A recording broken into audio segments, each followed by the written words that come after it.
Welcome to Waiting on the Trade, a comics book club for people who can't keep up with monthly comics. I'm Matt Ledger. I'm Patrick Fitzgerald Fleck. And I'm Jonathan Gurney. This month, we're talking about Supergirl, Woman of Tomorrow, an 8-chapter sci-fi western from Tom King, Bill Evely, Matthias Lopez, and Clayton Cowles. And I have no idea whether I got Bill right or not, but we'll say. So glad. I'm so glad that you said it, though. Yeah.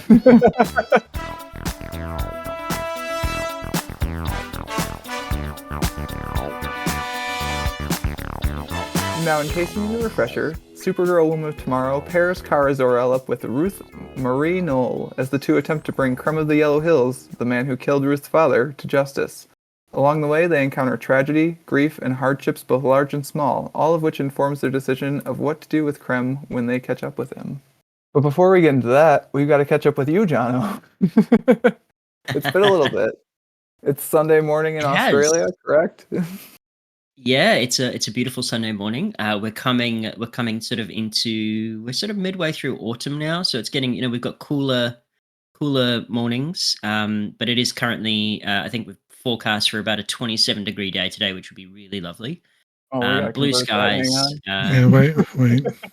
I have to do this every time I have like a Discord conversation with Cal and Andy also about like 80 degrees how the weather is. Yeah, Ooh, there you go. 80 degrees. That's not a bad. Yeah, so that'll be nice. Might go for a walk. I'm in Albany at the moment, so we are on the south coast of Western Australia. And we've just got some beautiful coastline and stuff. There's actually nothing between us and Antarctica, so sometimes the breeze can be a bit stiff when it's blowing through. But yeah, I'll go for a nice walk along the boardwalk later on. And yeah, no, really looking forward to that. How is Saturday evening / night in America going? It's going pretty well. So like a couple weeks ago here in Wisconsin, it was about the same temperature it is there now for you. And today it snowed. It was snowing, yeah. So it's been a Wisconsin spring for sure. It's fickle. Never really knows. I've got to be honest, like, and I'm sure, your mental picture of Australia is quite similar to this. But whenever I think of Wisconsin, I do just think of like a white tundra, sort of, with buildings and stuff dotted. Obviously, the towns and stuff, but just like perennial snow is more my interpretation of it. And I mean, like intellectually, I know that you have seasons, but yeah, that's just my mental picture. Yeah, we get snow, but we can get up to like 100 degrees or what, like 38 degrees Celsius for our summers. That is very warm. Yeah. Yeah. And the humidity. Yeah, the humidity is rough. But yeah, like we have had a very up and down spring so far. And like this is my first spring back actually in a while since we've been moving around. But like it feels a little bit more up and down to me than normal. But that could just be because we've been gone for a while, so I'm not sure. Pat, what do you think? 80 degrees in early April is insane. I don't know what's going on. I did not expect to get snow today. Yeah, and then snow 2 weeks later. It's just like, of course, why not? Yeah, otherwise. And do you guys have any? Good. Do you have any plans for like the summer? Like, are there any projects and stuff that you wanted to undertake during the warmer months? Matt, you've got to. New homeowner and everything. No, I mean, we've been... So last week, actually, we had some friends here, and then Kat and I were going to get the asparagus garden and the strawberry garden finished like that evening. But then my brother and my mom and dad separately decided they were coming to Madison that day. Like, they did not know that the other ones were coming. And so my brother came over, was hanging out, and then my mom and dad came because my mom wanted to go see like lights at the Madison airport, and then we all ended up going out to dinner. So we did that instead. But we're working on gardens is the short answer to your question. Nice. Yeah, I was going to say like a strawberry garden and an asparagus garden. Those both sound like they sound like really good choices for things. Yeah, like you've got your sweet and then you've got your more savory. Yeah, neither of them will actually produce things this year, as far as I am aware. I think it's a next year situation, but we're prepping now. Isn't that the thing? We plant gardens for the future, not for today. That's right. Inspiring. I was gonna say you should do rhubarb, but I think that's poisonous if you eat it, and I don't want your dog to die. We have rhubarb in the front, actually. Oh my gosh! Keep Aldo away. He walks through it. He's not going to eat it. He doesn't eat. He doesn't eat vegetables. People try to give him carrots, and he's like, "What is this? This is neither cheese nor Where's meat. the cheese? Yes. Away from me." Nice. Very picky boy. So usually the person who is the guest on the podcast picks the book, but that's not what we did this time. This time, Pat, you picked the book. Ho ho ho! I did. That's right. Why did you pick this book other than we picked a book for Jono? Because Jono lets us pick books for him sometimes. So I think my taste in comic books is like suspect, and I embrace that myself. But I really am grateful that you guys picked the books, because otherwise we would just be solely doing like nostalgia revisits of things that I grew up with. I mean, again, we had a good conversation about that comic. I have no qualms about talking about the bad ones. Sometimes it's nice to just yell and be mad about how bad something is. Poor Nancy Drew. Come on. No, I mean, I picked this book firstly because I've been hearing about it constantly for the past, I don't know, a couple of years. When did it come out? It's been a while. Yeah, it's been. I think it came out in 2021, didn't it?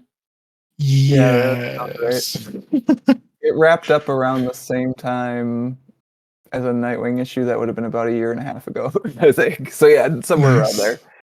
But yeah, basically it's the art. I heard about it. I Google image searched it and was like, wow, let's read this. I had no idea what the story was about. I just saw a couple of the splash images and was like, well, that's pretty. And I want to read about that. Yeah, I suppose like none of our quote unquote established questions really touch on the art. So we should probably say up front, beautiful book. Might be the most beautiful that I've read. It's up there. I think we've touched on this as a theme in the past, where you can kind of get that really good combination of like a good storyteller and an amazing, artist and colorist and all of that sort of stuff. And I think this is one of those situations where the art really not that the story isn't something to enjoy, but the art just, whatever the story was, the art would have elevated it to the next level. Yeah, the art definitely pushes it over for me in a way that I think if it had been illustrated by someone else, like even I think Matthias Lopez's colors on this are like colors are gorgeous, really, really beautiful. Like and I think what they do with the eyes for the characters is crazy. Like the Supergirl's eyes throughout this, especially when she's like angry or like in pain, are just really, I don't know, like wrenching, I think might be the right word. Like you really feel exactly what she's feeling in those moments, basically through just the eyes. Yeah, those few panels where I think she gets shot in the eye, and they cut back to her, and she's got the bullet crumpled in like her tear duct, so it looks like a tear in the corner of her eye. Yeah, that's what we call a Superman Returns. That's just fun. But yeah, first and foremost, I picked this because the art is just phenomenal. And then also partly because it's a James Gunn DCU coming soon to a theater near you comic, right? I mean, that had no bearing on if this wasn't going to be a movie, I wouldn't have cared. I think the reason why I had heard about it is because of that. So in that way, that's true. Gotcha. But personally, I wouldn't really care. I'm not sure how James Gunn is. I don't know if I want to see the James Gunn-ified of this. I mean, I don't think he'd be... Right, this is going to be made into a movie? Theoretically, yes. So in the last announcement of phase 1 of the DCU movies or whatever, I believe they announced this officially, right, Pat? I'm not sure if you remember or not. I'll look it up. I don't remember. Either way, I think this one's officially announced as like there's going to be a movie that's at least based inspired by. Yeah, I don't know if it's as loose as inspired by, because the Superman one has a couple comics it's like inspired by Jono, one of which is All-Star, which I think you've read. I think I have read All-Star. Yeah, I think that's actually one of the few Superman comics I have read. Yeah.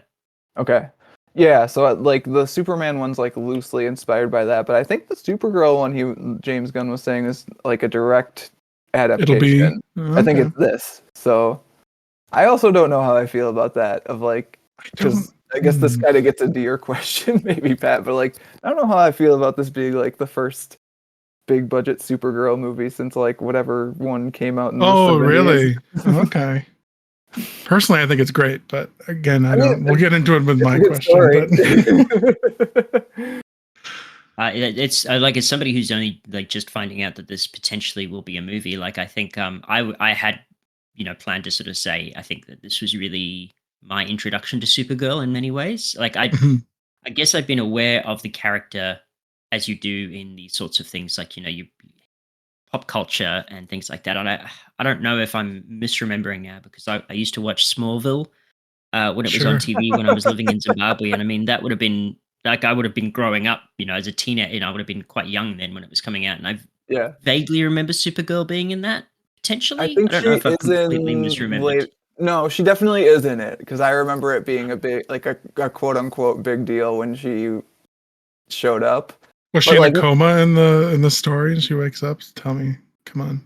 I don't think so. I think she. Oh, I don't dang remember. it. I Can't don't know even how remember she that shows up. much. But I mean, like, no one's in costume in that show. So like, she just is like wearing a blue Yeah. tank top all the time. I think. I did not stick around in Smallville long enough to know that. Smallville is so fun. It's a But there glorious were mess. ads. Yeah, There I would were agree ads in with my you on DC that. Yeah. comics. Yeah, Smallville is something. Oh, I think sorry. So yeah, as sort of like not really knowing Supergirl beyond sort of like seeing her in that, and I think I have vague memories of seeing sort of like I think my familiarity with comics and my access to comics is a well trod story on this podcast, but I didn't have access to comics like easily because growing up they just weren't. We didn't have comic book stores and things like that. So yeah, I wouldn't have had a huge amount of access. And even later on, when I did move to Australia and met you guys, which was sort of a big introduction to comics for me. Like even then, didn't really read a lot of DC comics besides the ones that you guys would sort of lend me or really encourage me to read. So yeah, as sort of like for me, this was like not just a great story, but a really interesting introduction to a character that I'm sort of like, oh, I wish I, like I'd be interested in learning more about this character. I'd be interested in seeing more of these sorts of adventures with this particular superhero. Nice. That's good to hear because that's one of the things we were going to touch on before we get into the questions proper too. Is like, did we all like this book? And I think the answer is yes. Yeah. Yeah. Oh, definitely. I don't want to speak for you guys, but I certainly I found it to be a really good emotional roller coaster. Like started out sort of I was very confused by in the first few panels. Again, like I went into this book completely unaware of any of the background. So Yeah, I was wondering very how very much enjoyed it. both you and Pat would do from that perspective of like, okay, we're just diving in here. Like, here's some superhero stuff, and like Pat's been around some of it at this point for the podcast, so has a little bit more background than you do, Jono. But like, I was so the writer Tom King has done stuff that's both like in and outside of like mainstream DC continuity, like actual monthly continuity. And so this book I think is technically in monthly DC continuity, but I don't think it's Is like it? I think it technically is, but I don't think it's like really been like I don't think it's been incorporated. It kind of stands on its own, and I think that's actually when Tom King does his best work at DC is when he's just off in his own corner doing his own thing. And then when he's brought onto like an actual monthly book that has to be part of the line and like fit into everyone else's like editorial demands and like certain storyline decisions and stuff, things go off the rails. So I was glad that this was kind of just its own thing. And that also kind of makes sense to me as why if you are going to do a movie you could do it out of this book is cuz it starts and it stops and it's a complete story. It's not really part of the like Man, I love those. the monthly grind, the monthly churn, more content for the content gods. Like it's a writer and an art team and a story and they tell it and they're done. And I think that probably helps you guys like it. Enormously. Yeah, like I was a bit hesitant when, not. I mean, I'd never hesitate when you guys recommend a book, but I was sort of like, "Oh, am I going to be familiar with some of these characters?" I think in the past I've tried to read like Green Lantern, Superman, even Batman to a lesser extent, and I found myself sort of very confused by the world that they exist in because I don't have the background in it, so to speak. Yeah. And I did listen to the episode that you guys did with Callum about the Authority, and even just hearing the background to that comic book, I was like, "This is wild." Yeah, so that's one that I would not have like jumped you into, Jono, especially for I like had the no same choice, reason of like, Shadow. yeah, I was thrown in. That was just along for the ride because sometimes that happens. But like, yeah, that one, That's Callum's mo. yeah, actually, yeah, Sink or that one's swim. so so entrenched in the minutia of like the line, like the DC universe and its monthly momentum, whereas this one is very much DC does this better than Marvel, actually, like so much better than Marvel, where every so often they'll take a character, they'll get a team on that character, and they'll just put out like a good story. It's just a good story. You can hand it to anyone, like as long as they have some semblance of like Supergirl is Superman's cousin. She has an S on her chest and she's a hero. Here you go. That's all you need to know. I think yeah, and just having that background, this book was fantastic for that. It really was. Even though it does make some veiled references that I'm sure we'll get into as we explore chapter by chapter, but I never felt alienated. Ironically, considering the sci-fi setting, I never felt alienated from any of my understanding of the characters. Like it was all very well laid out.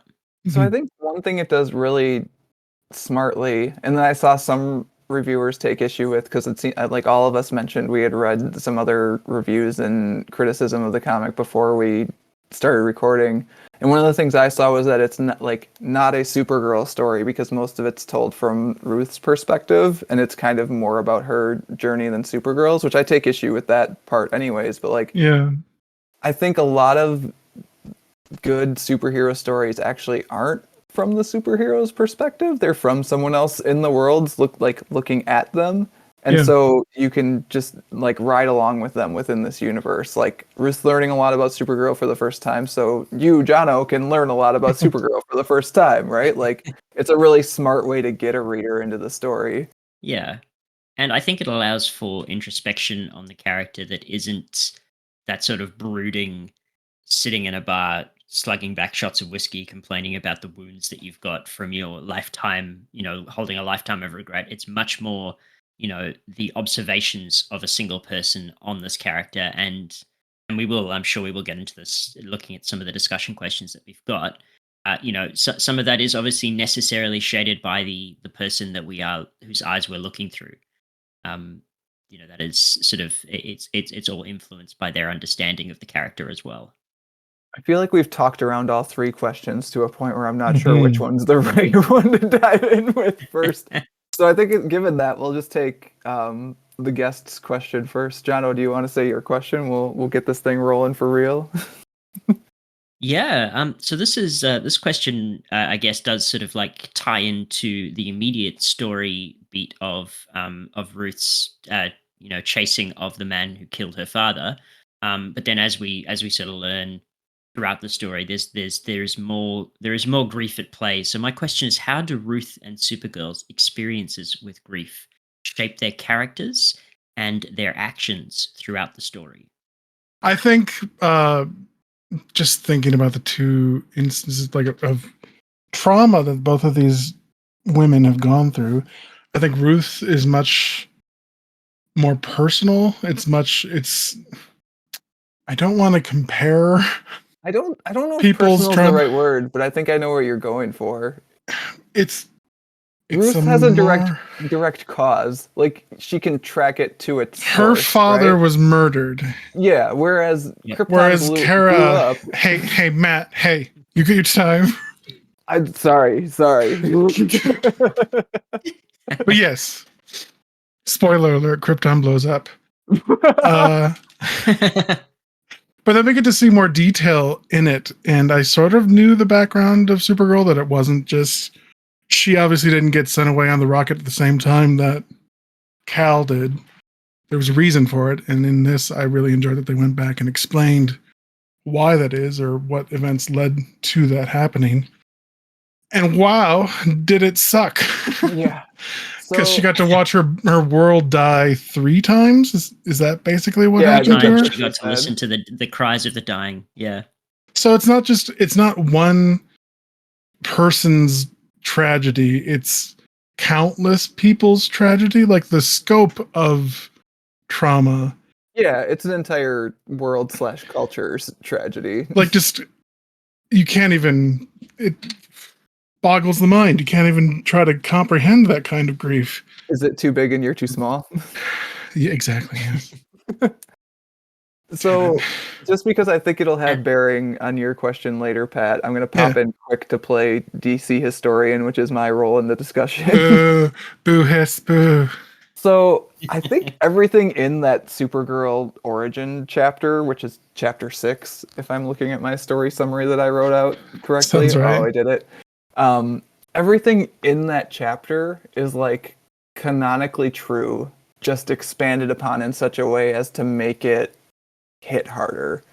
So I think that's something, like, part of this, the criticism I've seen of people I've seen people take with this story is that, like, Tom King is twisting Supergirl's origin and motivations to, like, fit the story he wants to tell. And I don't think that's true. I think all of it, like, happened. He elaborates on a lot of it, and he makes it feel worse. But, like, it would suck. It would suck to watch your planet explode, your city get flung off into space, everyone around you get like essentially cancer as the ground slowly as it becomes kryptonite. Yeah. Your very home soil poisoning you. Yep. Yeah, I don't know if that is canon, but like the whole like pounding lead sheets into the ground to like insulate it, I'm sure that was added on, maybe. Is it really? Oh, there you go. What are people complaining about? Double check that one. That is one of the like specifics of it that I didn't get a chance to look up before we started recording. So maybe I'll try to track that down for the show notes. But I feel like I did see that in an old like Silver Agey comic. Yeah. But anyways. Yeah. But I think just the scope, just the absolute vastness of grief that Kara has gives her the perspective that Ruth doesn't have, that she's so focused on the one thing, and Kara has, well, lots of people go through lots of stuff. Exactly. And she says to Supergirl, my world ended, Krem destroyed my world. And her world at that point is just, this loving father who, that she has nothing but respect for. Even her mother doesn't seem that fussed. I don't want to I'm sure she's upset that her husband is dead, but they kind of talk about how Ruth's culture handles death, and that it's disrespectful to mourn in some ways, like it's disrespectful to death. Yeah. Which was an interesting way for a culture to handle grief.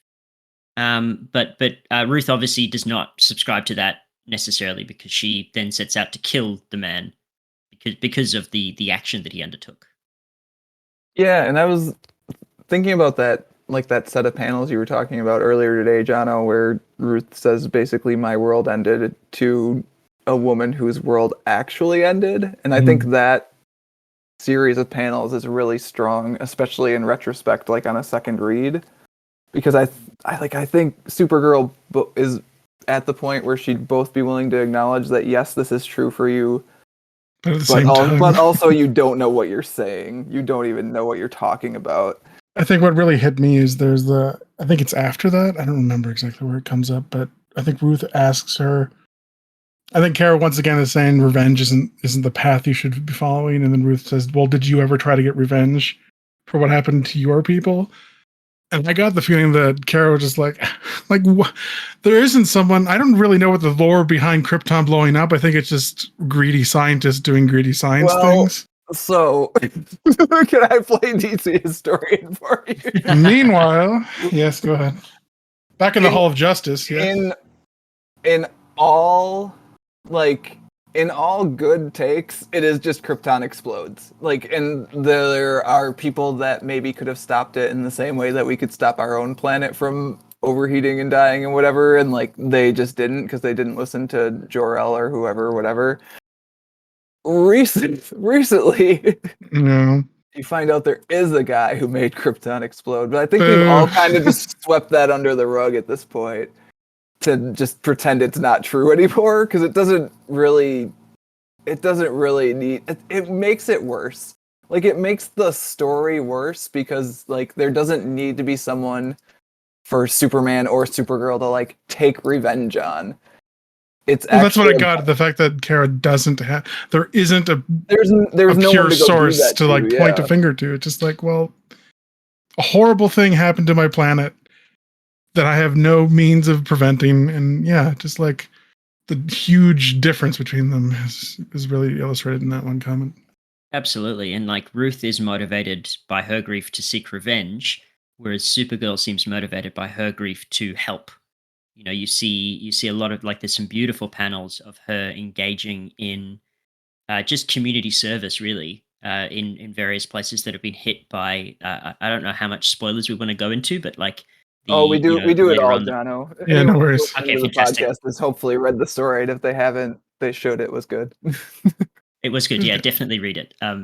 This is your mark to read it before we spoil anything more. But when the bandits have gone through and absolutely wrecked planets with Krem's help or encouragement or just his participation, and Supergirl's reaction on those planets is not just sort of like, great, we have our necks bearing, but she actively steps in to help. And so, in many ways, her revenge for Krypton is to help other planets where potentially people aren't about to all die or have gone through something similar. And, maybe Mhm. if there had been a Supergirl who could have showed up and helped her, she would have less grief to carry with her because somebody else would have helped her carry it. But at the moment, she carries the entire weight of the death of a world.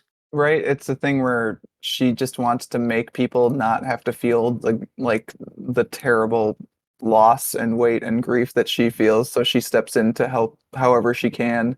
I really like the one that hits me in that chapter, so that's basically chapter 4 where they go from world to world to world is when she steps in to help The grave digging. yeah, the gravedigger dig all Yes. his graves. It's the Just like little that's such a teary. beautiful Oh, set of pages. it's the That's what old. that's what a good neighbor does. Yeah. Yep. I also did like the scene of the giant who she encourages to hit her until the giant is finally able to cry. And that was, because this is a very warlike culture. And again, trying to show grief, grief varies so much culture to culture. I mean, even just on our planet.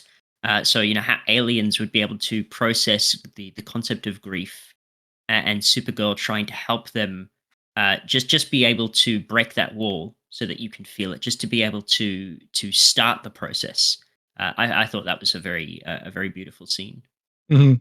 Yeah. Yeah, and I mean like I've done that thing in the past. Like when my grandmother died, like it was days and days, I think, before, and then like basically on the way to her actual funeral, I think is when I finally like cried. So I mean, sometimes it just you get stuck and there are things to do, right? I think so much of this story is about the fact that like we all suffer loss, but you've got to do the thing the next day. Like there's not really an end to it. Like I think even Supergirl says that at the end in the future, scene set in the future, Mhm. where she says, "In my experience, Ruthye, no, I do not believe she ever can." Like we all face these sort of trials, and there really isn't a rest. You just do the best you can and move on how you can.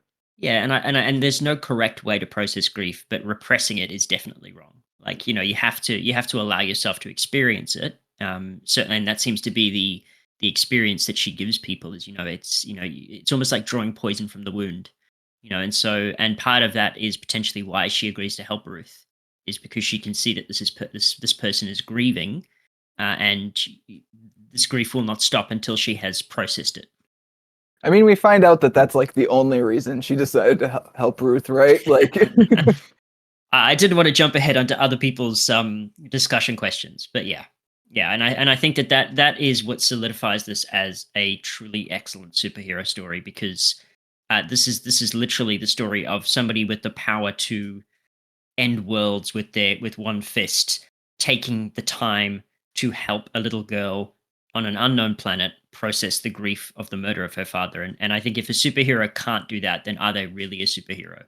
No, I mean that's what superheroes are for, right? And I think at some points in the story it rubs up against like the actual, I don't know, not like rules of the fiction. That's not right, because the rules of the fiction actually demand that Supergirl helps Ruth the way she does, but like there are bits during especially that chapter where they're going from world to world following the Raiders where I'm like, Supergirl could just catch up with these guys and stop them. Like she does, like she could just But then go. no one would be there to help those people.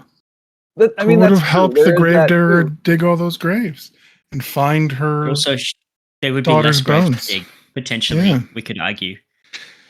Well, there's that, but I'm willing to hand wave it a bit, but like, especially with like the scene where she rides Comet to the end of the universe within the span of like hours or a day or whatever it was. I was like, she could probably have caught up with those Raiders and prevented some of these tragedies if she wanted to. Super Horse wasn't there then, okay? Super Horse showed up for that moment when he was needed.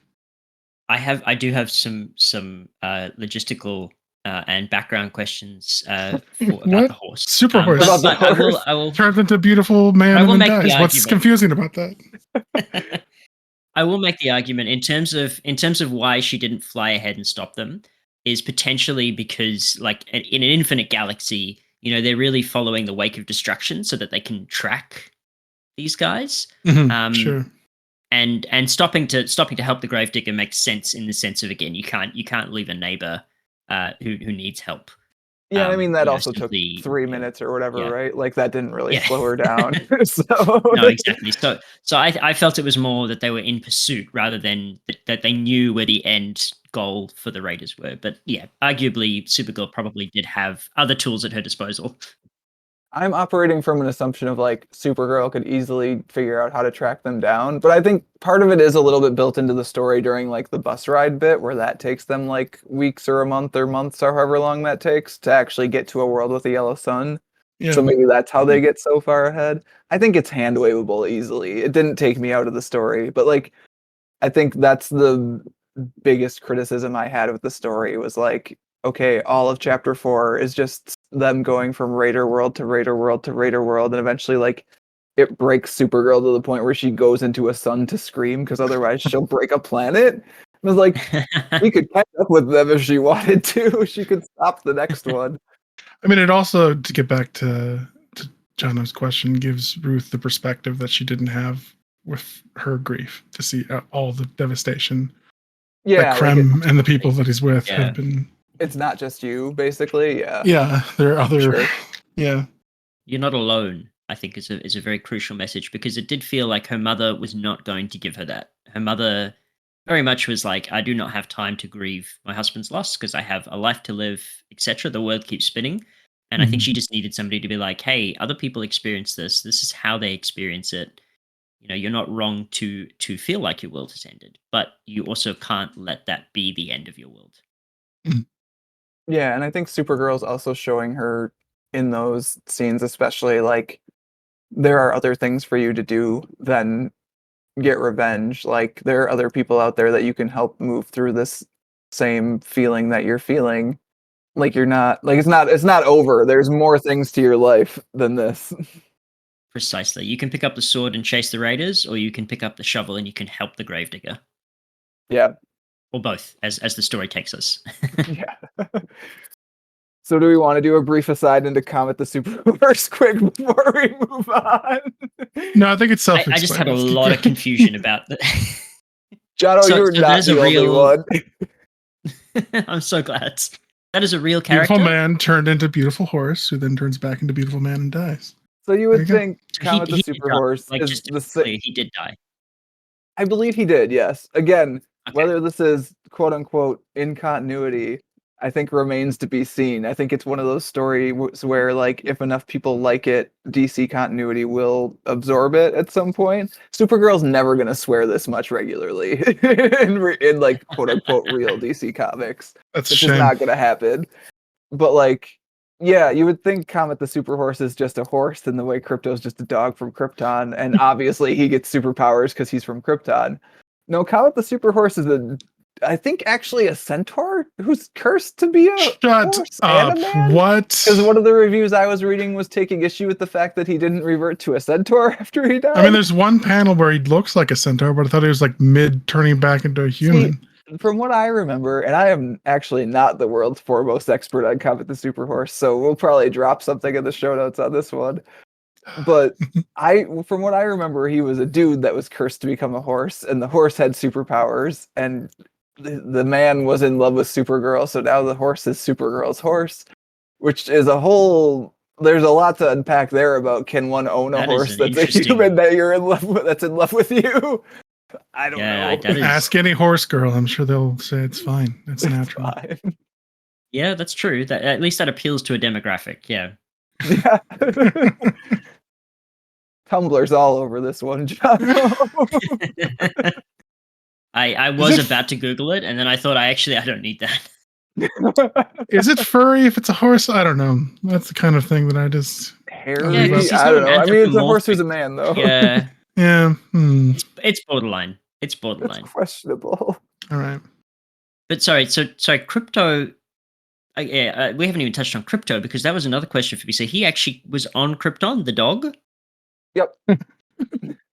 So was he in the rocket with Cal? Yeah, how did he get away?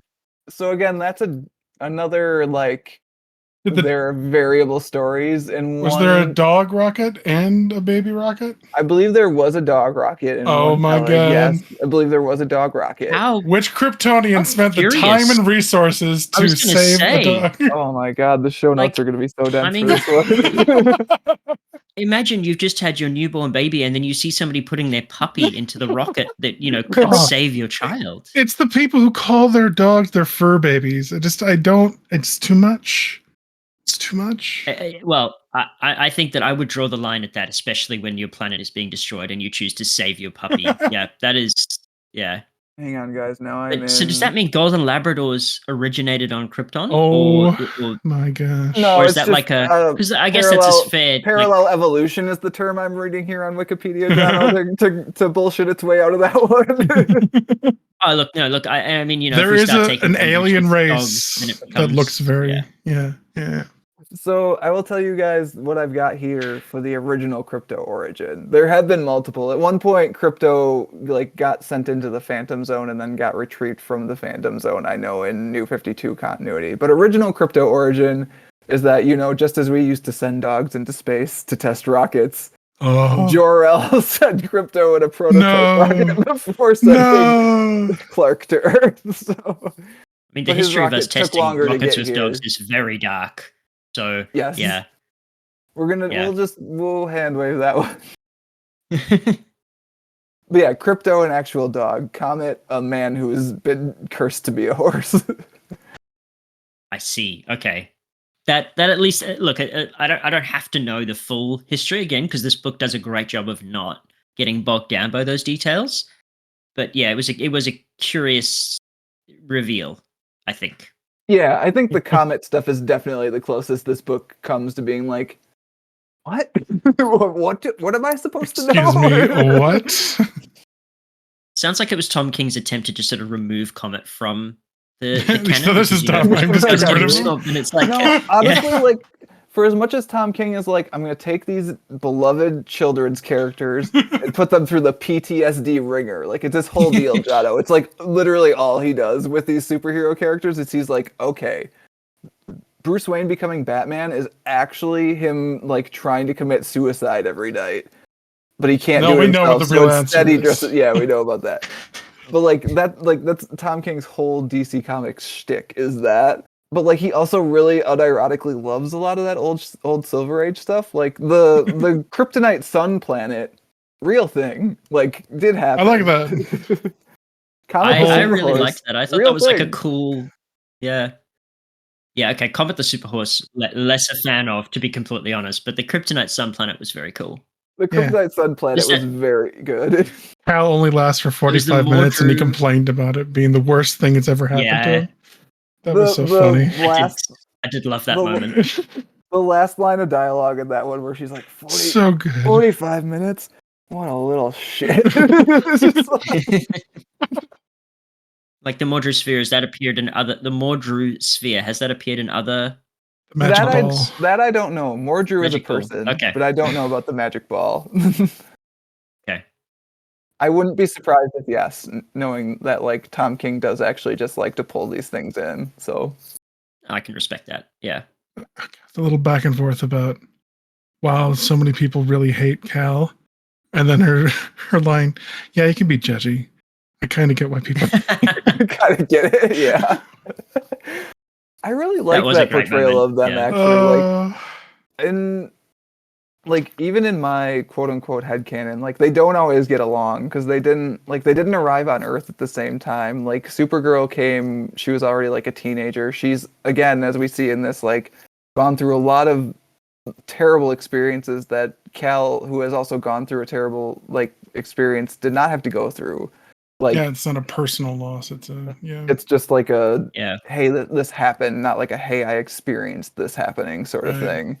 In my very brief research, on Supergirl's history, like originally showed up because of somebody called Jimmy Olsen making a wish, but then they sort of hand waved that away, and then she was introduced as a teenager, and Superman wouldn't let her participate because he didn't know if she was sort of like worthy of the powers, and like knowing that, and then thinking about this as her backstory, like how condescending that must have felt. Like this, you've just gone through the Holocaust of your world, this absolutely awful experience, and then you show up on Earth and you're like, oh, at least I've got a family member here. And he's like, well, hang on, I don't know that you're ready for we actually the can't be serious family adult responsibilities. It might call attention to me if we're family. So like, didn't we read that comic? I think that was the one that Mike had us read, right? Or at least we read. Oh, Pat, you've unlocked. Help me. Discussion of Supergirl's history in the DC universe. Well, we read one of them. It's your fault. So that's actually like Supergirl 3 or 4. Okay, never mind. I don't want to know. Stop. The initial Supergirl stuff Jato's talking about is from like the Silver Age, and then in the 80s they basically decided that when they rebooted DC continuity, Superman would be the only Kryptonian, so there wasn't a Supergirl for a very long time. Is the short version of that. But in the Silver Age, what Jono is saying is essentially correct, and like it's actually worse than that. Clark like sent her to an orphanage under the name Linda Lee and was like, "Stay here. Wow, this is where you live." And you shouldn't use your powers, except in emergency. I guess the writers back in that time had no sort of like idea of the kind of like like that's the beauty, I guess, of the evolving superhero narrative. But at the same time, like it is fun to kind of look back at it and be like, ooh, maybe that wasn't the best Superman. There have been so many times that, like in the last 10 minutes, that I think we could have dived into Pat's question, but I want to take that one last, I think. We should grab mine first, and then we'll come back around. I did just want to quickly, because we did touch on her sort of like saying a lot of people don't like Superman. There is that moment, I think, in chapter 2 where the alien gives her grief, and I felt, because my understanding is DC has a trope, or had, is probably more correct, of something called fridging. Yeah. Is that am I using that correctly? Probably. I guess explain where you're going with it, but yeah, I think you probably are. My understanding of the trope of fridging is basically there was a period of time where superhero characters would have a female love interest. It was typically a male superhero female love interest, and was it Green Lantern who comes home one day and finds his love interest literally being finds his girlfriend shoved into her dead body shoved into a fridge. Yeah, that's yep. Mm-hmm. So I thought this was a good like way to break that trope in terms of like they think that she is the soft underbelly, and then they find out very quickly that the truth is very much not that. Yeah, it's the reverse of anything, right? Defending herself. Yeah, exactly. So it was nice to kind of see, I guess, like that trope being almost introduced and then just being absolutely blown out the water. Yeah, turned on its head a little bit. I do also, I think it is a thing that happens in families where, like, if you have like an older brother, or I guess in this case, like an older cousin, like that person has a reputation and that reputation affects you. Like that happened to me in high school a little bit with my brother and myself, and like I don't know if I've seen that really portrayed in fiction so much. Like, so it was a nice nod here to see it of like, oh, it's you, a super person. I hate the goddamn super people. I think that's a really good, yeah. But sorry, I derailed us. You wanted to move to your discussion question, Matt. Yeah, so I want to talk about whether the reveal that Ruth's narration is unreliable, like, did that affect your enjoyment of the story at all? Because we find out basically nearly at the end of the first issue, we're told that Supergirl is going to kill Krem, which to me is like, no, she's not. Like, it wasn't even like a solid fake out to me. I did not buy it from the start for a couple different reasons. Like, A, it's Supergirl. I don't think DC would let Tom King do that. And B, Tom King has a history of kind of setting up these things where he like puts you in a situation where you're very convinced that something shocking and like kind of out of character has happened or will happen. And then 3/4 of the way through the story, you find out, no, it actually makes perfect sense and everything's fine because X. And again, we get 3/4 of the way through the story and we find out that no, actually, that didn't happen. Ruth's narration comes from a book she wrote that was fictional, so that Supergirl would take the heat for Krem being missing while he was in the Phantom Zone, essentially. And Ruth herself would not get attacked by the Raiders. But I wonder, like, how far do you guys think that unreliable narration extends to, like, what we see in the story? Like, do you feel like the stuff that we saw on the page is accurate, but only the words that we see in the captions are potentially inaccurate here and there? Do you feel that like anything besides the like Supergirl killing Krem didn't happen? Because there are some passages that are describing Supergirl herself that I don't like. I don't take issue with, but I think are an interesting take on Supergirl, and with the hindsight of being like, oh, she's writing this so that people think Supergirl's like a badass killer that you shouldn't mess with.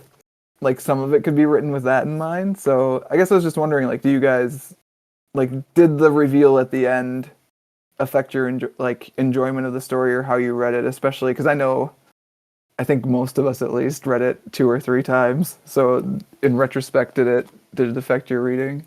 I thought this was a really great question because I think it really kind of touches on some of what we've already discussed. I think again, it was a little bit of a surprise to me that Supergirl didn't kill Krem, and that's purely because of my my lack of understanding of the character, and I certainly sort of like knowing that she was going to, and then seeing her being this beacon of compassion and empathy. I was surprised that she was going to kill Krem in many ways, and then the reveal that she didn't, and that this was all just part of that attempt to throw the bandits off of Ruth's trail. I thought was that made sense.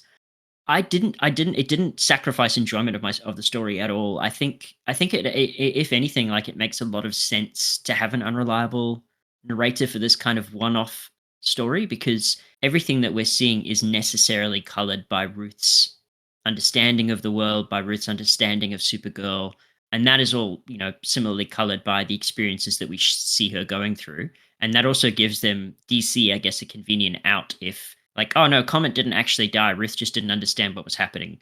That kind of level of Sure. Yeah. thing. Yeah. But Pat, I'd be really That's interested to hear your thoughts as well. Yeah, Matt, shh, quiet. Give my thoughts. fair.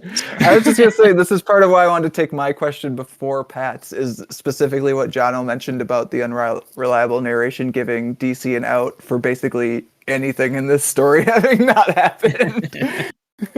I mean, it does, which is unfortunate, or fortunate, I guess, depending on your point of view. Yeah, Pat, you go first.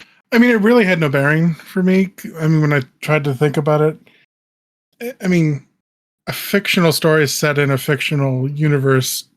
Being fictional didn't, like, it still, to me, I guess I didn't focus enough on, like, is the person Ruth, the old woman Ruth at the end, is she the person that was depicted all the way through, kind of thing? Or, like, I mean, I still liked the story. It was entertaining, and don't think the fact that it may or may not have been real events that happened, it's like had no bearing for me. I just thought, oh, okay, well, No, I think that's a fair opinion for sure. And like I think I actually increased my enjoyment. And I did not ask the question in hopes that our answer would be, "Oh sure. God, it ruined the story for me." Like I actually think it was really good for the story for a couple of reasons. I think actually the out of like you can pick and choose any of these pieces to have happened or not happened is actually pretty good, especially with DC characters where that's just the going like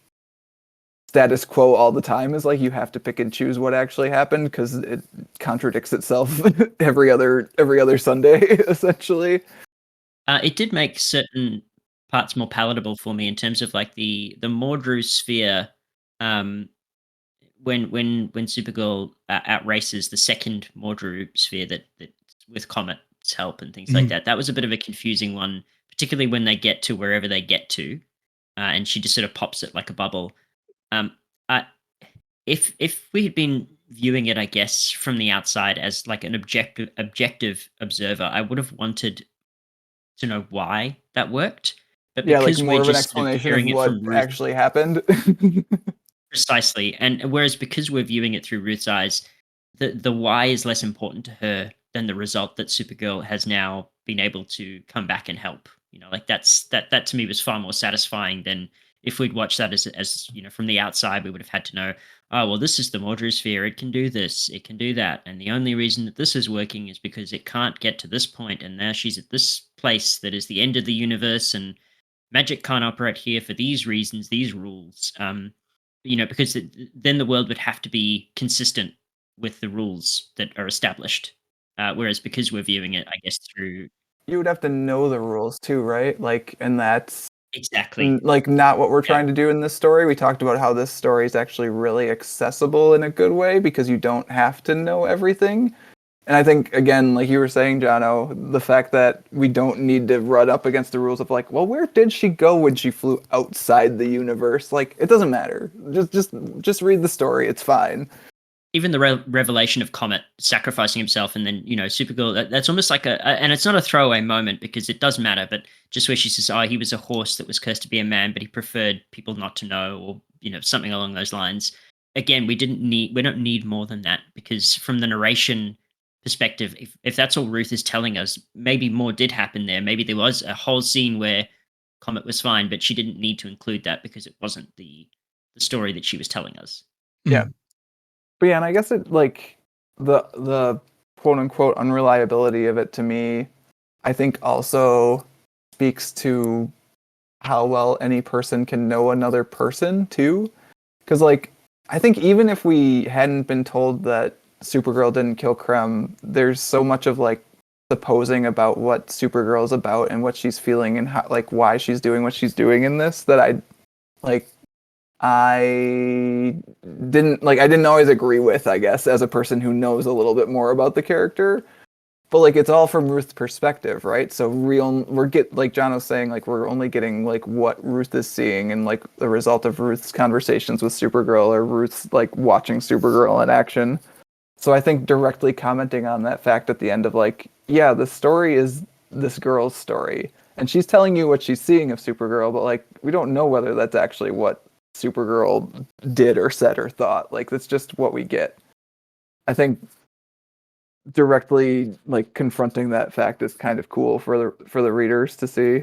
Yeah, and I mean, it is entirely within the realm of possibility that Supergirl went on a bloody rampage with Ruth by her side, murdering her way through all these planets, and we only see a very sanitized version of that. But I also think that that's it's obviously very unlikely. But yeah, as you said, like everything is just through this one small window that we're seeing it. And that almost makes the story more impressive to me because it really is beautifully told from that very limited perspective.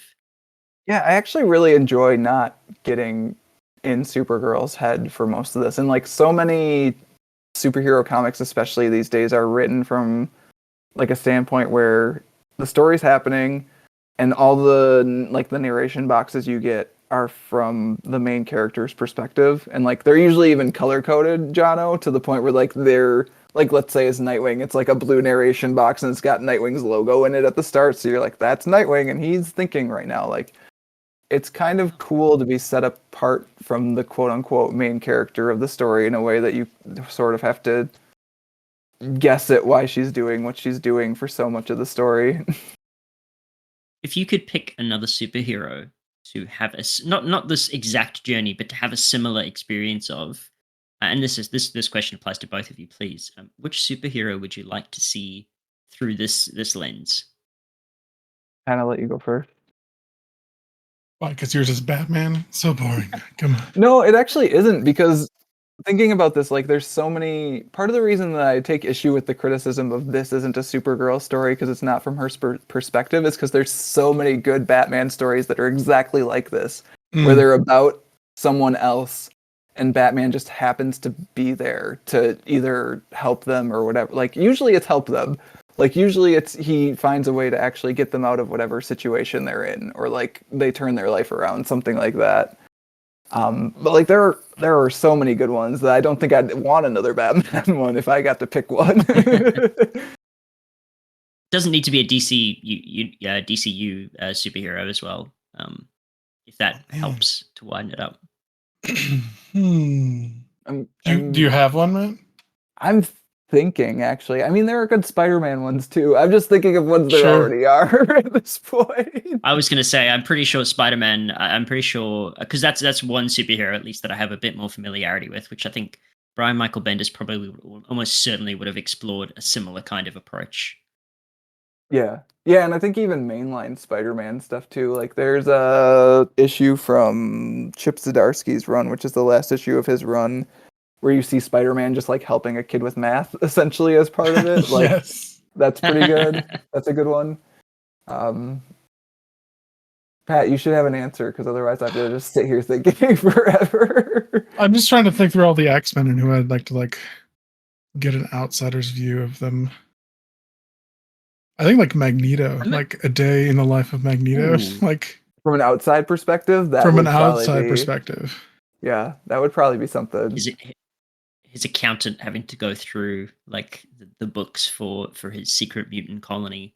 Yeah, because like from one perspective, he's justified in the things that he does for his people, and like I don't know, it'd be interesting to see what an outsider's, because he's done some horrific things.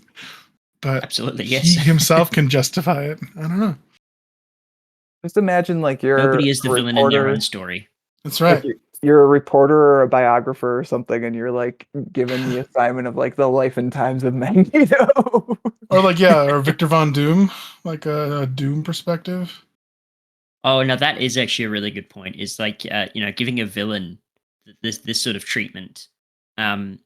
And maybe beginning to question whether or not all of their actions, strictly speaking, fall into evil.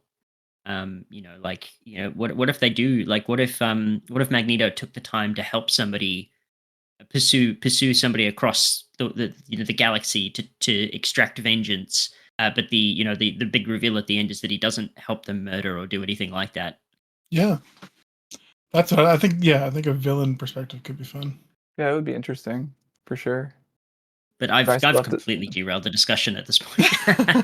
No, it was a good conversation. Now, like, so I keep getting stuck on ones that exist. Pat mentioned Doctor Doom, and there's a really good Doctor Doom story where you think that he's... it's kind of a spoiler to even talk about it. Sure. Because, like, the whole story is kind of in the turn of the story, but it's a Doctor Doom story that has to do with a young Doctor Doom in love and him revisiting that love in present time. And there's a turn, and it's a good story. You guys should read it. Nice. I think Lex Luthor must have this kind of treatment already, right? Yeah, I believe so. I can't think of a good one off the top of my head, but I would be very surprised if there's not. I mean, I think a lot of characters have it, which is why I'm getting so like Martian Manhunter. I think John Jones should get. Would be interesting. I want more more people who don't have homeworlds anymore. It'll be very similar. Yes. I think Thor would actually be good. I'm sure this story exists too, but like Thor is like such like because the quote unquote gods are so different too in the Marvel universe. Like so many of the Marvel heroes are like just people from New York who got powers. Like Thor would be a good one. There you go. What about But you, I John? guess Do you that have does kind anyone? of lead. I think similar problem to you guys. I think trying to just pick one is really hard. Uh, maybe Captain America. Just Mm. all that he represents. But seeing him as less interested in like punching somebody in the face and more interested in like helping out at a soup kitchen or volunteering, at his local.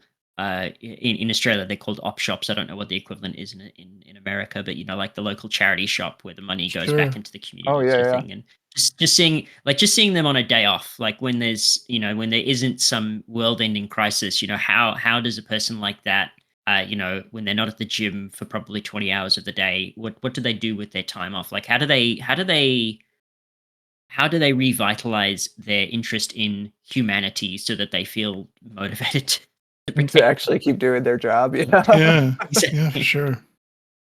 Yeah, I think actually like this is a thing that was touched on a lot in that Superman and the Authority comic that we mentioned that we read with Cal is like so much of superhero comics these days is just like superheroes butting head with supervillain like butting heads with supervillains or with superheroes and like it's just all continuity wank off fests at this point, which is why it's nice when you get a story like this. It's just a story and it's about what superheroes are actually about. It's not like just There was a cursed horse who turned into a man and died. That's all. and It's fine. that happened in a And died paragraph like and it was done. It's a closed loop. It's fine. So sorry, Pat. I thought that before we jumped onto your question, we should probably address Matt's final point about whether or not at the end of the story does Ruth kill Krem. Oh yeah, sure. Because there's lots of discussion about that online, as Jono and I were talking about, and there are people who are very certain that she does kill him, and they're very mad about it. And I think that I don't understand how those people think that that happened. She The story didn't. doesn't make any sense then. She didn't kill him. She's an old woman who hit him over the head with her cane. Yeah, his arm moves Yes. in every single panel. He gets knocked to the ground. All right, I'm so glad that we can put that to rest immediately. Like, if you guys had said no, she definitely killed him, I He would have murdered listened him. to your reasoning, but I would have been very skeptical. Yeah, I don't understand how the story. Like I was telling Jono while you were away for a minute, Pat, that like I think those takes are based on the fact that Tom King has taken some big swings and come up with some big misses in a few stories in such a way that there are people who read his stories and are just like looking for something to pounce on a little bit of like he doesn't understand what he's writing, like, or he's like, see, look, this story like doesn't actually mean what you thought it meant. It's like, no, I'm pretty sure this one knows what it's doing. And also, that dude did not get killed at the end. Honestly, if I was writing it and or drawing it, would I have made it maybe like a little bit more obvious? I might have, but Well, I I mean, don't think the she's an story old makes any woman. sense. He's holding his head. Like, yeah, no, I think it's clear enough that she just beams him in the forehead with her walking stick. Yeah, and that's enough. That's all she needs at that point. Like, she's lived a really full life. She's obviously moved beyond the grief. It's still there because she hits him, I was gonna but it's say, I not don't there to think the it point where has she needs moved to kill beyond, him. right? Like, I think that's the whole thing in that scene is that he's like, forgive me, forgive me, forgive me. And she's like, no, I will not. I don't have to. Like, I don't have to forgive Yeah, you for this terrible thing you've done, but I also don't, like, I don't have to kill you for it. And I recognize that you've changed and I'm going away now. exactly. So she's processed it. She has reached the other side of the grief, but it doesn't mean that it's gone away. It's always Yeah. it's always with her, but it doesn't need to be the motivator for her life anymore. Yeah. It's not And overpowering in the maybe same that way. means that Supergirl can do the same. Yeah. Supergirl smiles a lot in those panels, actually, like those last few pages. Like, I don't think Supergirl smiles in the whole rest of the book, and she's smiling on most of those pages, which again is where I call into question, like, the unreliable narration stuff of like how much of did we just get like grim determined super warrior Supergirl just because that's the Supergirl Ruth had to write about for her book versus that is actually what happened, because turns out most of this thing was about her dog getting shot and then witnessing just atrocity after atrocity. But also, how much of that is just Ruth looking at Supergirl through the eyes of somebody who's recently lost someone and Yeah, refuses absolutely. to believe that there can be smiles in the world. But I had a question about the Phantom Zone. Sorry, and this might slightly derail us. But first of all, what is the Phantom Zone? And First second of all, off. does time pass? Does Yeah, that's a time good pass question. differently in the Phantom Zone? I think well, I was going to say you don't age, but he definitely does age, right? Let's just say yes to that one, Jono. We'll put a pin in Okay, that, but because we'll say yes. he's in there for 300 years, right? I think so. The Yeah, second 100, the last 100. Yeah, at least 300. yeah, Yeah. let's say 300. I mean, looks like Ruth has aged We don't like know the roughly the amount you lifespan would. of Ruth's race, so Very true. I Very true. I guess time passes is what we'll go with, which I actually don't think is what I remember being true. But again, DC Comics, it changes every other Sunday, so who knows? The Phantom Zone is basically another dimension, Jono, and the Kryptonians used it a lot as like a prison for people who had done like unspeakable crimes, and they didn't want to keep in real prison, and so they put them in the Phantom Zone. And like you theoretically could like repent and come out of the Phantom Zone, like you could learn your lesson, but like really the people they put in there for the most part were not the repenting kind. Because I was going to say 300 seems excessive for the murder of Ruth's father, but he also did participate in multiple like genocides. Yeah, four or many, five many, many genocides. Yeah. genocides. Yes. So I don't know that 300 is actually enough. Like I think a life sentence is potentially a thing, but you're saying he might not die if he's in the Phantom Zone. So there's some ethical questions, I guess, around. Yeah, the Phantom Well, Zone's a first of all, whole he was. thing of like, Yeah. is it ethical to just put people into a ghost dimension? Because like the way it works kind of is that you're like essentially a ghost person. Like the Phantom Zone like exists atop the like our dimension. So can you see into our dimension from the Phantom Zone? Yes, I believe so. I'm trying to Okay, think of right. the Justice League story where the Justice League sent themselves to the Phantom Zone so that Martians couldn't read their mind, and I believe yes is the answer. Nice. That's a whole other question then. But yeah, and I guess yeah, sort of it does raise sort of judicial questions around Supergirl's authority to imprison a Well, man. there was a for 300. trial But that's apparently. oh Somewhere they okay, mentioned no, that. sorry, you're correct. Then yes, that we can hand wave that away. Then Have happily. people been unilaterally sent to the Phantom Zone though, Jono? The answer is yes. Absolutely. Oh, okay. Because that I've always enjoyed that about Batman is that at least he seems to respect judicial process. But yeah, Yes, it I does too raise have questions enjoyed that about No, Batman, Jono. Have you no, always enjoyed that Jono. about Batman? Jono, no, because then the criminally insane gets sent to Arkham, and that is kept suspiciously not guarded, and they keep breaking out. Why is that, Jono? Why do you think that is? It's because Well, Batman wants easy punchable people in the streets.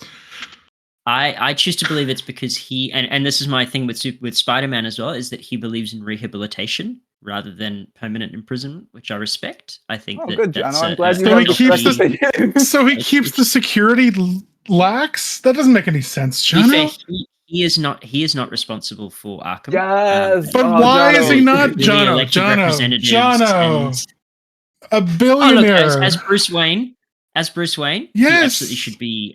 This is what I'm Should saying. be leveraging his wealth, but he has to do so within the bounds of the democratic system in which he operates. And as we've seen, sometimes there are competing interests when it comes to things like that. And for all we know, there is a private contractor providing the services at Arkham, which my understanding is that is not an uncommon setup. Surrounded by Batman apologists. I'm sickened. So, Jono, when our episode about Batman: A Death in the Family comes out in a couple weeks, please listen to it and just nod along in agreement with me as I talk about the exact same things you just said. I'm so glad to hear it. Yes, I will definitely. Jono, But yeah, no, no, sorry. As long as Krem had a fair trial and he had duly appointed representation and all of that, then I have no problem with him being locked up for 300 plus years. Well, there was a trial. So don't know what happened there. I mean, I think that's actually a pretty good seg into Pat's question. talking Yes, about sorry, how these yes, these children's characters are now expected to operate within the the bounds of due process. Well, yeah, like we've been legal talking system. about. There are two. Yes. We've been talking about all throughout this the people who have had issues with this comic and how it presents Supergirl. She swears a lot in this one, Pat. Did Oh, you she know? swears so much. She's got a potty mouth, that Kara. So my question is, what is your opinion on established characters being portrayed differently in newer media?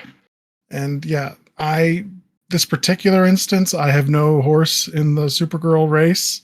I really enjoyed this portrayal of her. The only other one I think I've had in comic books is that one we read with Mike, which I wasn't a huge fan of. I appreciated in this one that her costume was much more modest than what I've seen in the you didn't get past. the, like gratuitous, like terrible male comic book artist. Hey, she's naked, but not really. Yeah, like she's attractive, but she's not like her. You don't see her midriff. Like she's got a belt on that's not just her skin there. The midriff Supergirl costume was not a great choice. I'm not sure who, and like, anyways, neither here nor there at the moment. All of the costume design in this was fantastic. Like again, like I cannot say enough positive things about the art in this book. Yeah, everyone had great things to say about the Supergirl costume from the future too, to the point where I think people just want that to be her costume. Oh, really? Yeah. Interesting. Yeah, everything I was reading online. So So what do you think? I'm gonna go with like what may be a reversal of my opinion from the last podcast, actually, of like I'm actually fine with it. I don't care. Part of the reason I'm fine with this book specifically is because I think it sits in that nebulous space that DC books sit in sometimes, where if it's good enough and people like it, it will become continuity. But if it's not, it won't. Like this book can exist and monthly Supergirl comics can exist, and Supergirl can like not drop censored F-bombs in monthly Supergirl comics for the rest of time, and I don't think it invalidates or like is at cross purposes with this book. They're just doing separate things. So let's hypothetically, let's say it is canon. It is in. This is now Supergirl, or at least for this time in DC Comics. I would take issue with the fact that like if monthly Supergirl, like every month Supergirl, is just like swearing up a storm, I think I would feel bad about it. Like I think I would not feel okay about that, because again, like the same thing we were talking about with the Joker killing Jason Todd last month, like there's some aspect of these stories that's supposed to be like wish fulfillment / fantasy / children's adventure stories, right? Like these, like they're not anymore. I get that. I understand that it's servicing an audience of me, which is 30-year-old people who read this as kids and now are still reading it. But I think that's to its detriment, that if that's the only version of these characters that exist. Mm-hmm. Also, she didn't swear all the time, man. It was maybe like swear all the time, man. Maybe I will be honest. I did not pick up on the swearing. Yeah, like it's only when you pointed 8 out to 10 times, maybe per page. Yeah. Not per. Oh, come on. You're Supergirl, and you don't give a about swords and arrows. And then okay, I swear it's less. It's less than 12. You're gonna make me go through the book and count them. I am. I am. We need a ranking of swearing by character.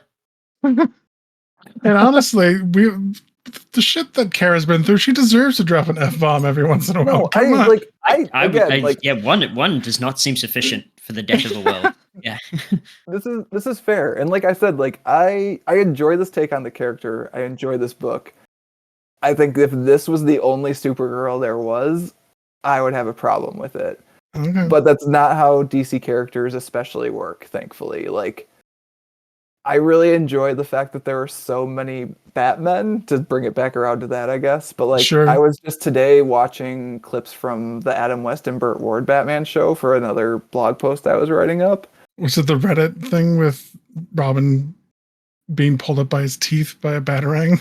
That's been going around Reddit. No, I haven't seen that actually. I was watching all the clips where like a guest star pops out of the window as they're like climbing up a building. Oh yes. Because I was writing about like a related Nightwing cover, and like I love that Batman exists, and that like in the same day I could turn around and watch like the Robert Pattinson movie, which I didn't really like. It's not a top 5 Batman movie to me, but I really enjoyed parts of it. I think lots of it like was really good, and it has like they're not as dissimilar as you might think they are, given like the difference in tone and cinematography and like looks. There's a joke in the Robert Pattinson one where he like the Riddler has sent them a riddle, and in order to get at the next piece of information, the clue is thumb drive, but it's putting the guy's thumb on the ignition of the car, like is his severed thumb. I'm like, oh, that's actually some Batman 66 bullshit right there. It's pretty good. So like I really enjoy that these characters have so many valid takes. I again like would be really mad, I think, if the only take was the grim and gritty adult one. Like if PTSD Supergirl was the only Supergirl we had, I think you would lose something. I do also want like Supergirl frolicking with her dog Supergirl and like kids comics and stuff. Winnie the Pooh. Winnie the Pooh is a beloved children's character. I think I know where John was going with this, but continue. and I think they even did a film quite recently with Ewan McGregor, Christopher Robin, sort of thing. And this is a beloved children's character. Many animated films, many books and things like that, and it's all all fairly harmless.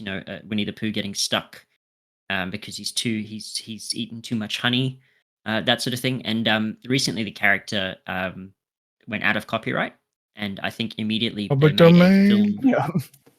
Yeah, public domain. That's correct. Yes, they made a film called Winnie the Pooh: Blood and Honey, I believe, which is a horror film. Yeah, the like R-rated Winnie the Pooh movie. That's where I thought we were going. R-rated Winnie the Pooh. Yes. Yep.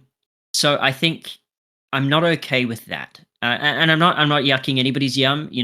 People may have enjoyed it, and that is entirely valid. I do not enjoy and I think, Matt, this leads somewhat into your thing. I don't think that there is value.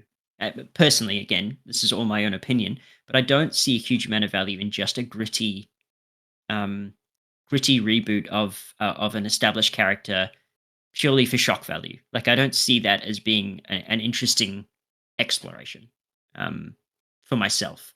That being said, I also know that there are a lot of people that push for other established characters to be changed in some way. And maybe this isn't quite in the same vein as your character, but I worked with a person who was a huge fan of Doctor Who and James Bond. Like, this person had a Matt level, Matt and his DC history sort of level of appreciation for Doctor Who and for James Bond. And there's often sort of like a push to, like, I mean, they've now had a female Doctor Who. And he was cooler on those episodes, but again, not because she was a female character. He felt that the writing wasn't great. But there's also been a push to have a female James Bond or a person of color play James Bond, and I can absolutely understand where those pushes are coming from. And this person was quite anti that, and not because they don't like people of color or anything like that, but because in their mind, the James Bond that has been established in the books and in the films is James Bond. It's not a title that just gets passed along. 007 potentially would be a different story, because 007 is obviously Bond's designation, his license to kill. And he didn't seem to have as big an issue on that. So I think that like I can understand that distinction.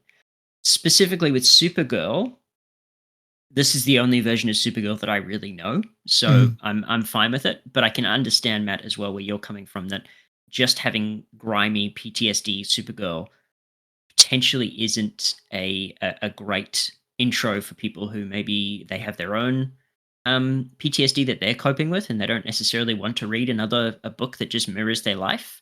But also, I think that there's a great opportunity, and I see it. I used to work at the library, and I used to see a lot of the Marvel easy readers, the Dorkin Kinsley easy readers, and they would have Marvel characters and things like that. And I think that that's also there's room for that as well, right? Like portraying slightly sanitized potentially versions of these characters, but like that's still a great introduction for people. And Matt, for yourself, if somebody in their 30s reading these books, that could be the start of it. That can be the start of a lifelong love with reading, which is great.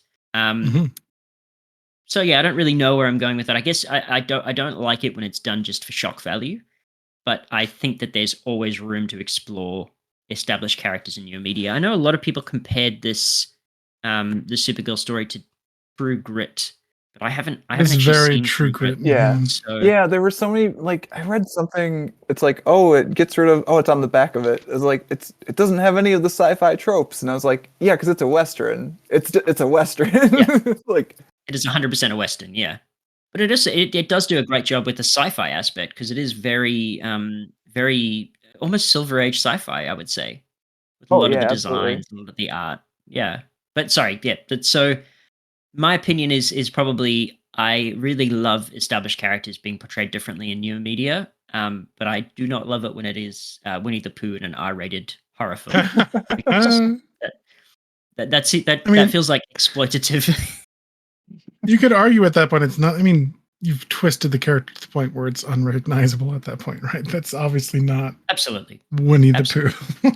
I mean, also what's nice about most of these things, like, is that you can just ignore them too for a lot of like a lot of these things. Like Yeah. the Doctor Who thing maybe less so, right? Because that's actually again main continuity Continuation. Yeah. week to week Yeah. Doctor Who. Like, so if you're a person who Mhm. that's your fandom, like you can't just ignore it. But like if I was a Supergirl fan and I really loved Supergirl, and I got excited for this series and I was disappointed in it for some reason because it's not the Supergirl that I wanted. Like, there are other Supergirl stories I can read. I can just ignore this one. Like, I don't have to read this Absolutely. one. Mhm. Yeah. You don't have to watch that Winnie the Pooh movie, is what I'm telling you, John. I don't know. For Have to me, consume I all Winnie the Pooh media. gots to. Completist. Like I say, this I had no problem with this version of Supergirl, but then I was trying to think of is there a newer media that has changed their structure of their characters and show even, and immediately my mind went to Star Trek? Star Trek. Star Trek. That sounds What like they've you. done to Star Trek. My boy. My beautiful Look how boy. my boy. Now, this is very interesting to me. So, the only Star Trek I've really watched beyond, I think I remember going and seeing the reboot film with you in the cinema, Matt. Yes. Um, uh, the only Star Trek I've really watched, I've watched a couple of episodes of TNG, and Sure. I've watched the Lower Decks animated series, and that is my Oh, extent nice. of. I tried to watch a couple of episodes of Picard, but I couldn't really. I think I didn't have the background to get too into it. So I'm really interested to hear, Pat, your what your take on it is. I mean, I basically gave up on Star Trek after the Wrath of Khan film, the new one with Chris Pine, the Benedict Cumberbatch Wrath of Khan. Yeah. Star Trek Into Darkness. Yeah. There you go. That's the one. Didn't even stick around for the Beastie Boys one. Beastie Boys one. Oh, is There it was the one Idris where- Elba one? Probably. I don't know. I I think think it was the so. third one where like the every trailer for it was that Beastie Boys. I've advertised seen song. the next one, yeah. And I don't know. It's not the Star Trek that I enjoy. I really liked the whole philosophical, like there were space battles with lasers and explosions that did happen, but it wasn't like the main point of the show. Yeah, it was more Wasn't the like default. philosophy Yeah. question of the week. Yeah, it was just like, let's debate what life is. And that was really interesting in the fact that there was, it was really cool. It was science fiction, the way science fiction should be shown. And it's sort of devolved now into like popcorn action scenes. Yeah, so I think like my opinion on those Star Trek movies, like the one that you and I saw together, Jono, was like that movie was a good movie, but it wasn't a good Star Trek movie. And I have that opinion about like Superman comics too sometimes, where like, oh, that was a good comic that should not have had Superman in it. Like that sort of thing. Or like it misunderstood the character. So I get where you're coming from for sure, Pat. I'm glad that it's your week to yell about the source material that you love. It's finally your turn. I mean, I hear Strange New Worlds is good. I I keep shying away from getting back on that horse though, because I don't know if I can. I haven't even watched the Lower Decks animated show, which I'm I also didn't told is enjoy pretty the decent. first. I didn't enjoy the first few episodes of Lower Decks, but I Okay. think if you were expecting something that and I think it definitely grew on me in a very positive way, but I think it is very much a love letter to early Star Trek from what I Sure. understand. It is very referential, which I sometimes miss the references, but like it is an animated show that has no problem completely leaving the main cast to explore what happens to a robot that goes rogue in an episode. And like you don't see the main characters for like 90% of that Hmm. episode, and it's all the better for it. Well, it's strange because I Star Trek is weird because it's going on for so long. I'm not a huge fan of the original series, and I'm sure the original series fans have problems with Next Generation. Where I started at Next Generation, I love that. I like Next Generation, Voyager, Deep Space Nine, and then Enterprise showed up, and it's like, well, Enterprise is weird. I don't know if I like Enterprise. So it's like wherever you jump in is the one that whatever doctor you start with is your favorite doctor. Not true. That's really well said. So I understand why some people don't like this Supergirl, and because I really don't like what they've done to Picard in the current Star Trek. Though I hear season 3 is better, I don't care. I'm not going to watch it.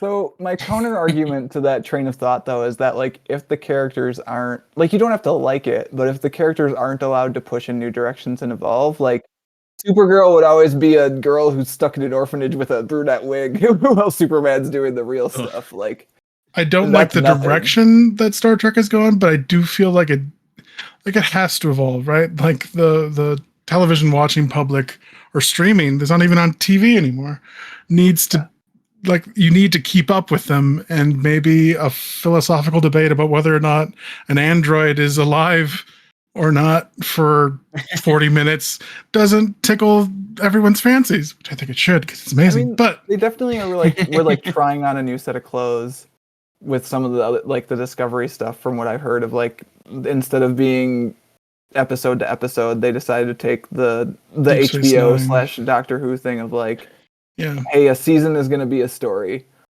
And I think they've even walked that back a little bit because I watched the first episode of Strange New Worlds Yeah, I think that's more because serialized. Mike made me, or Yep. Mike wanted to watch something, and I was like, well, I've heard this is good, let's try it. And it is actually, it felt more like Star Trek to me. So I think it was pushing in one direction, realized it wasn't quite what it should be, and then came back. Like that Yeah. sort of experimenting, I think, is fine, and I think should be encouraged for sure. Exactly. So, like, if it lands somewhere that is better for the risks that they took, maybe at some point I'll jump back in and say, wow, this is better Trek. But I'm not there yet, so we'll see how it goes.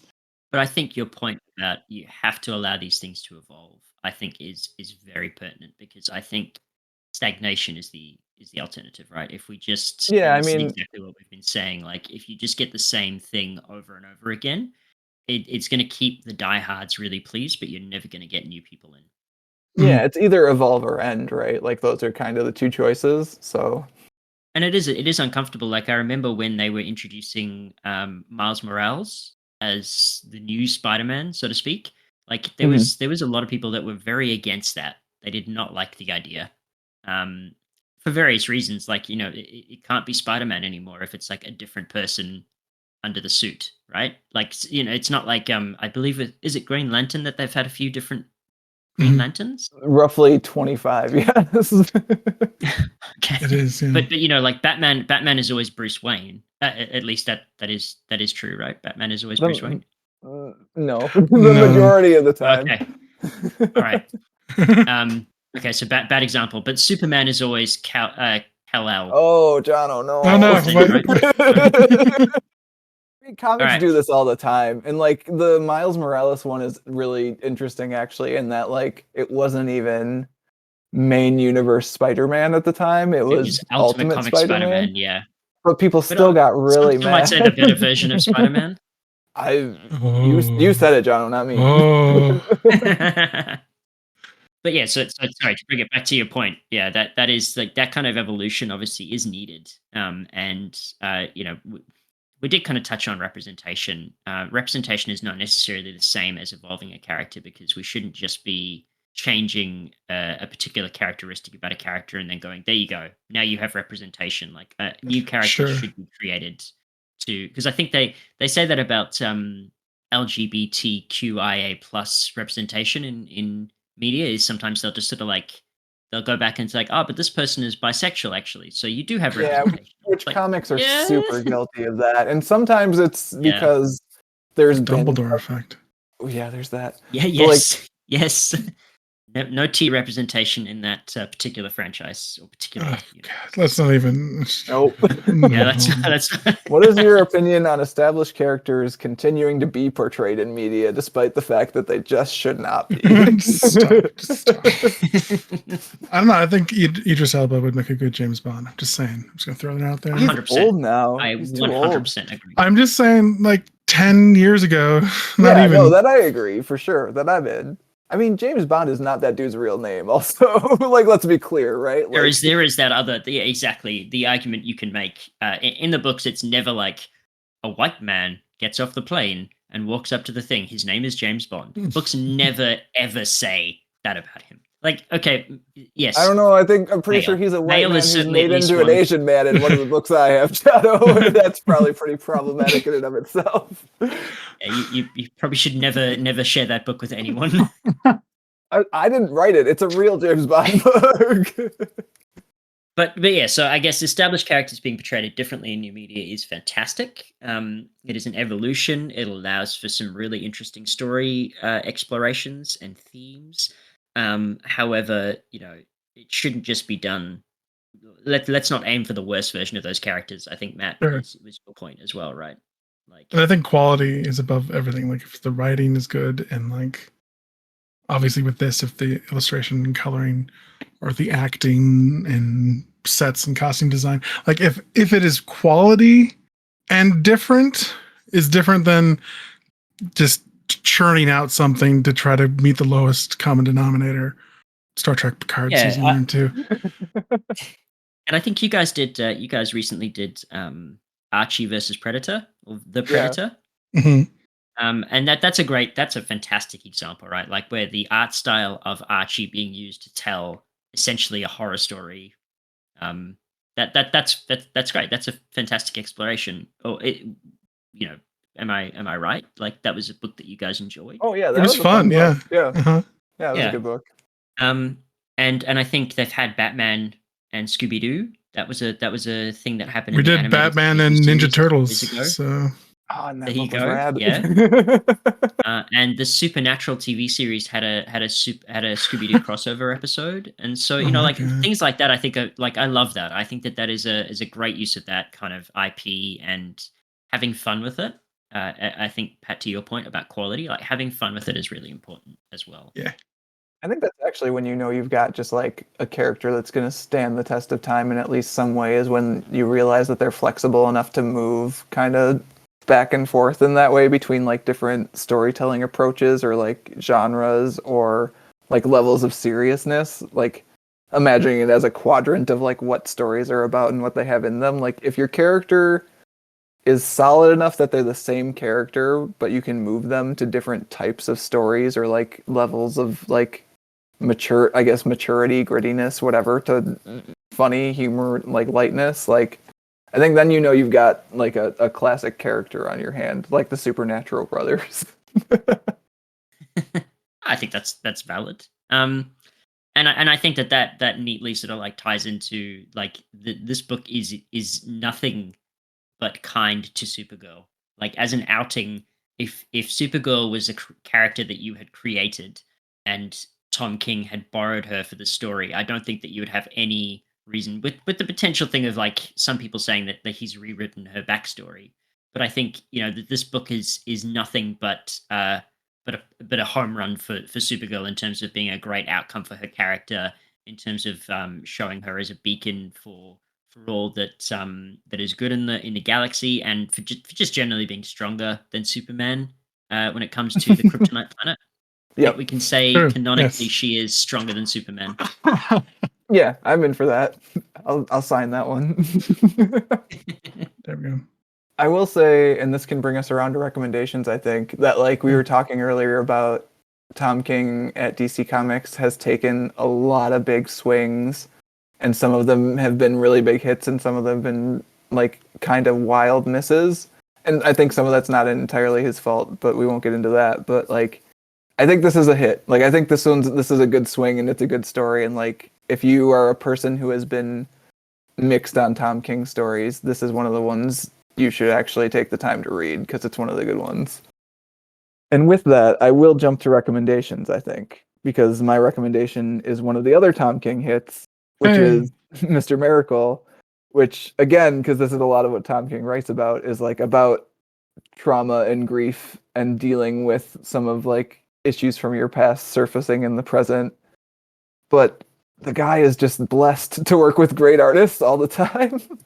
And so he's got Mitch Gerads on art for that one, and the same way that Lucas Evely and Matthias Lopez knock it out of the park on this one, like Mitch Gerads just like rocks that book in a way that you kind of have to read it, I think, to fully appreciate. So it's in the similar wheelhouse, because a lot of the Tom King stuff is in a similar wheelhouse of like, I think one person described it as like sad dads and bad dads. is where a lot of this stuff sits. Which the Supergirl book isn't actually so much, although I guess a dad is a precipitating factor. Yeah, there are dads. Dad, sad dad, bad dad, and dead dad. But, yeah.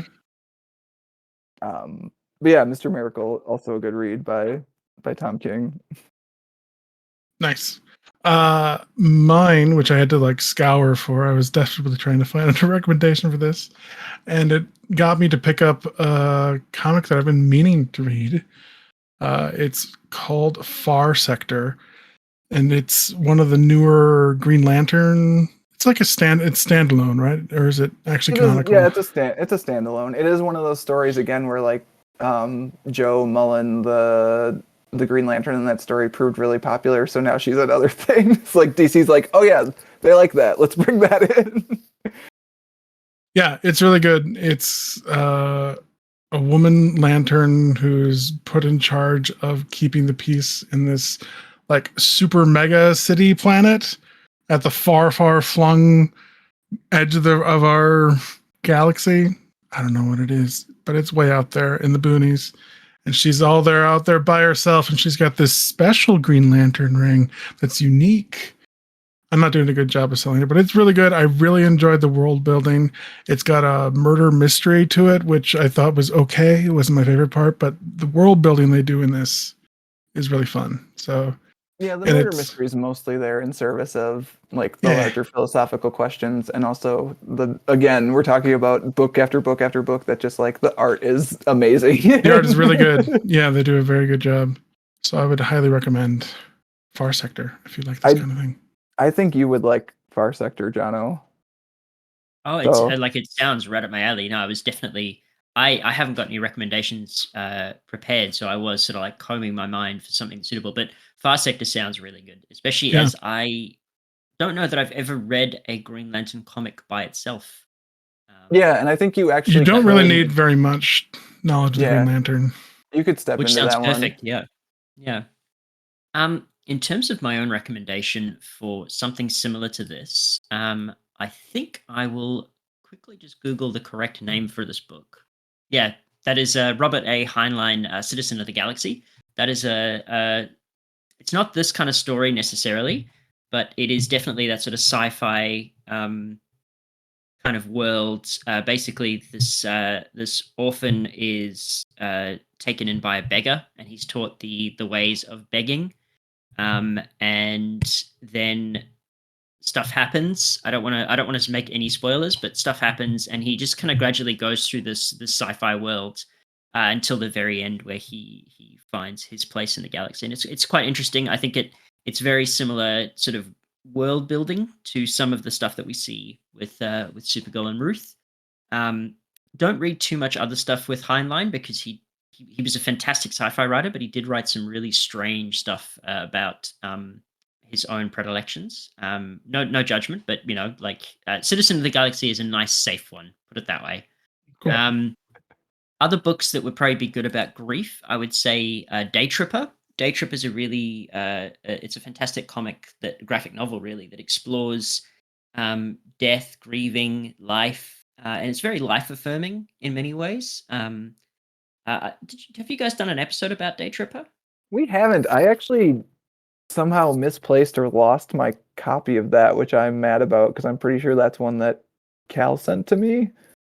So Yeah, it's truly pretty fantastic. pissed Cal about introduced me it. to it as well. Yeah, full credit to Callum Smith for that one.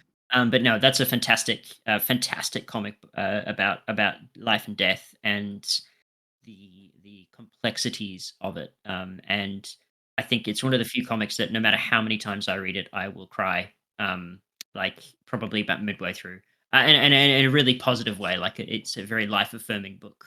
Yeah, it is. It Uh, is a very uplifting one, which is nice. uh, And then I guess for the sort of lone wanderer experience, I would probably recommend playing The Witcher 3 or Ghosts of Tsushima, because that's sort of a very very similar kind of experience of kind of going through a world that has been affected by things, and you can have a positive influence on it.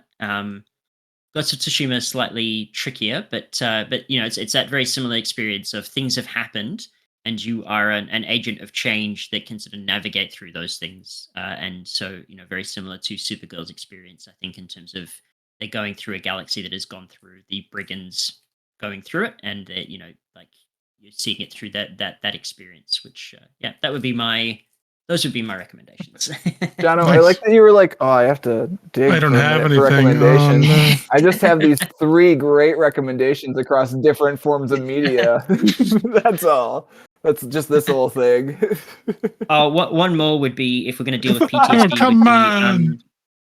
because I didn't get a chance to talk about this graphic novel, it'll be Animorphs, the book series Animorphs. There are 54 books. They're all available for free as a PDF online with full support of the author. Are they actually? And Are they? Wow. they are. Yeah, they are. Well worth a read. Basically, the hook of the series is these kids are given the power to turn into animals by an alien, because they need to fight against an invasive alien species on Earth. And that's the hook for the book. And then it does a tremendous job of exploring what it would be like to be a teenager fighting in a war. I was gonna say I haven't read it, but I've heard it Yeah. said that it's child soldiers fighting or doing war crimes. So Yes, yeah. Basically, let's commit war crimes as the Animorphs. It really, I genuinely, I think it's a fantastic series. There's a lot of problems with some of the books, book to book, as I think a lot of the series was ghost written. But I think overall, truly a YA series that is way ahead of its time in terms of representation, way ahead of its time in terms of some of the interesting questions that it asks. In the absence of discussing the graphic novel, that would be a strong recommendation for me. wow, we Well, we now that really Jono let has it down. out recommended us, I Yeah. think that will do it for this month's discussion of Supergirl Woman of Tomorrow. As always, if you want to get in touch with Pat or myself, you can email us at waitingonthetrade@gmail.com. You can also find more comics-related goodness at mattreadscomics.com. Jono, every time someone has come onto the podcast since the hiatus, I basically do like, do you want people to find you on the internet anymore, or are we just done with it at this point? Are we done being found on the internet? Look, I have an Instagram account at Jono Gurney that people are always welcome to follow me. It is very uninteresting day-to-day sort of things. I can't even remember the last time I posted a photo. Apparently on the 22nd of January. So people are very welcome to follow me, but I make no promises as to how interesting it would be. Well, hopefully we will get you back here a little bit sooner this time, now that we are back on our daily grind. So That's right. Absolute genuine pleasure to come on here and talk to you guys. I cannot say enough positive things about this experience. Just generally listening to you guys talk with other people as well has been a really, really pleasant experience. Well, thank you. We appreciate it. We appreciate you coming back on to chat with us. It's a real pleasure. I'm sorry that I always derail the narrative, but I enjoy it so much. I really love hearing your opinions on things, so I can't stop myself. I mean, it's digression, the podcast. I feel like if we have regular listeners, they understand at this point.